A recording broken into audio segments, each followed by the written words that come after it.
महाभारत भारत का ऐतिहासिक प्राचीन ग्रंथ है और यह ग्रंथ कई रहस्यों से भरा हुआ है।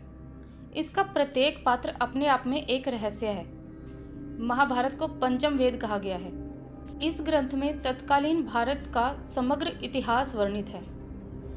इसमें कई पात्रों, स्थानों, घटनाओं तथा विचित्रताओं का वर्णन है।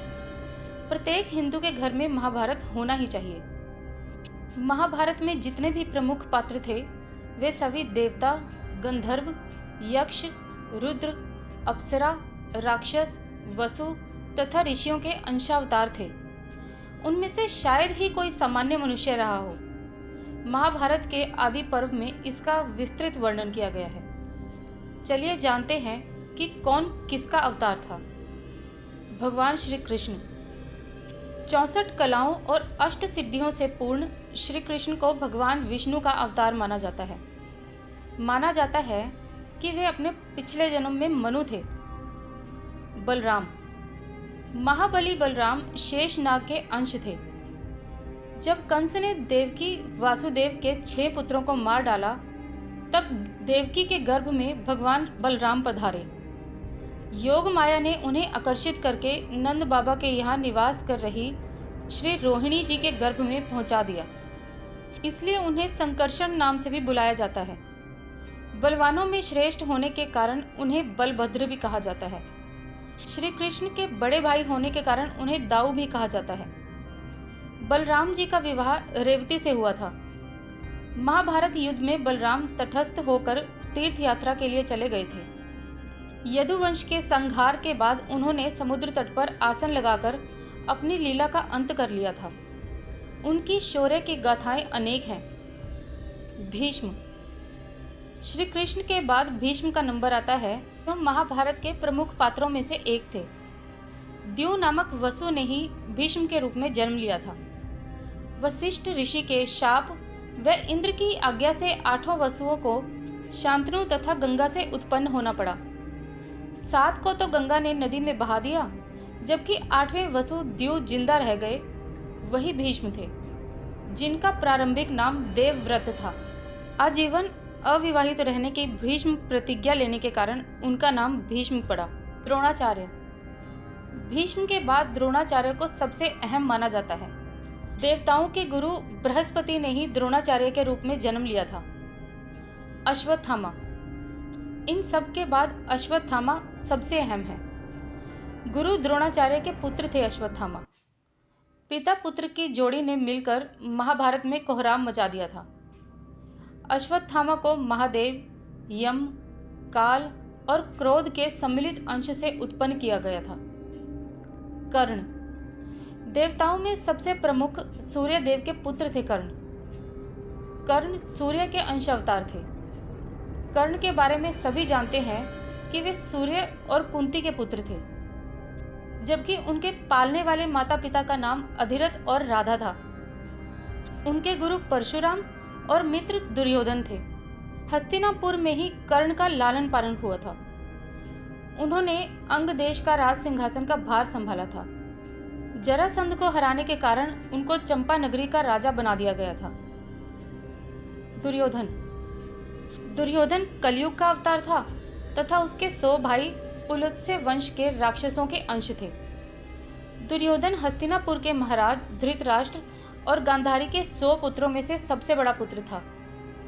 वेद व्यास के वरदान से ही गांधारी के 100 पुत्रों का जन्म हुआ था। दुर्योधन के असंख्य कुकृत्यों के कारण ही कौरव और पांडवों में युद्ध आरंभ हो गया था।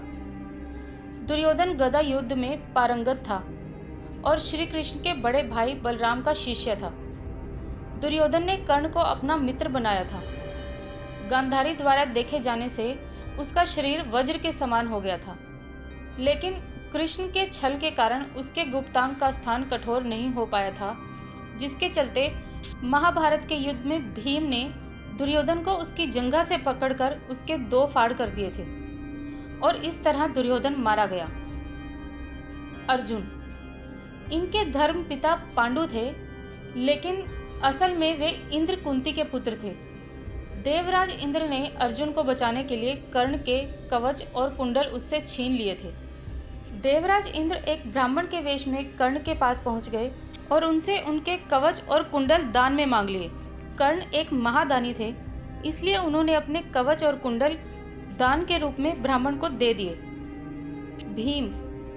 भीम को पवन पुत्र भी कहा जाता है। हनुमान जी भी पवन पुत्र ही थे। कहते हैं कि भीम में 1000 हाथियों का बल था। भीम ने बलराम से गदा युद्ध सीखा था। भीम ने ही दुर्योधन और दुशासन सहित गांधारी के 100 पुत्रों को मार डाला था।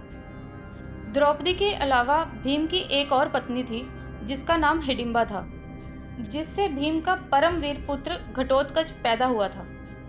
घटोत्कच ने ही इंद्र द्वारा कर्ण को दी गई अमोघ शक्ति को अपने ऊपर चलवाकर अर्जुन के प्राणों की रक्षा की थी। युधिष्ठिर धर्मराज व कुंती के पुत्र थे। युधिष्ठिर के धर्मपिता पांडु थे और वे पांडवों में सबसे बड़े भाई थे। वे अपनी सत्यवादिता और धार्मिक आचरण के लिए विख्यात थे। अनेकों धर्म संबंधी प्रश्न और उनके उत्तर युधिष्ठिर के मुख से महाभारत में कहलाए गए हैं। उनके पिता धर्मराज ने यक्ष बनकर सरोवर पर उनकी परीक्षा भी ली थी। द्रौपदी के अलावा उनकी देविका नाम की एक और पत्नी थी। द्रौपदी से उनके प्रति विंध्य और देविका से द्रौधेय नाम के 2 पुत्र थे। ये सशरीर स्वर्गारोहण कर गए थे। नकुल व सहदेव 33 देवताओं में से अश्विनी कुमारों के अंश से उत्पन्न हुए थे।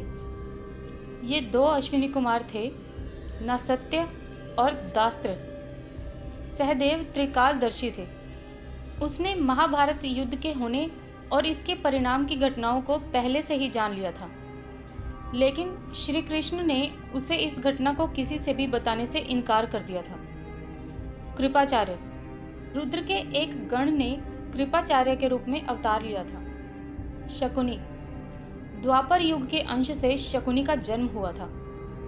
धृतराष्ट्र और पांडु अरिष्टा के पुत्र हंस नामक गंधर्व धृतराष्ट्र तथा उसका छोटा भाई पांडु के रूप में जन्मे।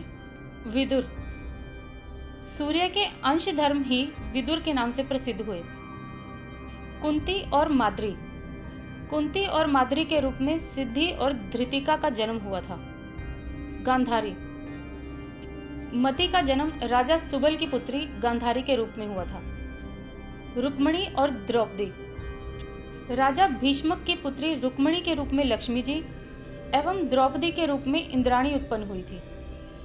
अन्य अभिमन्यु चंद्रमा के पुत्र वर्चा के अंश था। मरुतगण के अंश से सात्यकी, द्रुपद, कृतवर्मा व विराट का जन्म हुआ था। अग्नि के अंश से धृष्टद्युम्न व राक्षस के अंश से शिखंडी का जन्म हुआ था। विश्व देवगण द्रौपदी के 5 पुत्र प्रतिविंध्य, सुतसोम, श्रुतकीर्ति, शतानिक और श्रुतसेव के रूप में पैदा हुए थे। दानवराज विप्रचित्ति, जरासंध व हिरण्यकशिपु शिशुपाल का अंश था। कालनेमी दैत्य ने ही कंस का रूप धारण किया था। इंद्र की आज्ञा अनुसार अप्सराओं के अंश से 16,000 स्त्रियां पैदा हुई थी। महाभारत का यह ग्रंथ हमारे देश के मन प्राण में बसा हुआ है। यह भारत की राष्ट्र गाथा है। अपने आदर्श स्त्री पुरुषों के चरित्रों से हमारे देश के जनजीवन को यह प्रभावित करता रहा है। आपको यह महाभारत की सुंदर रहस्य भरी कथा कैसी लगी, मुझे कमेंट बॉक्स में ज़रूर बताएं। कथा अगर पसंद आई हो तो वीडियो को लाइक करें, मेरे चैनल को सब्सक्राइब करें और अपने फ्रेंड्स और फैमिली के साथ इस वीडियो को शेयर भी करें। धन्यवाद।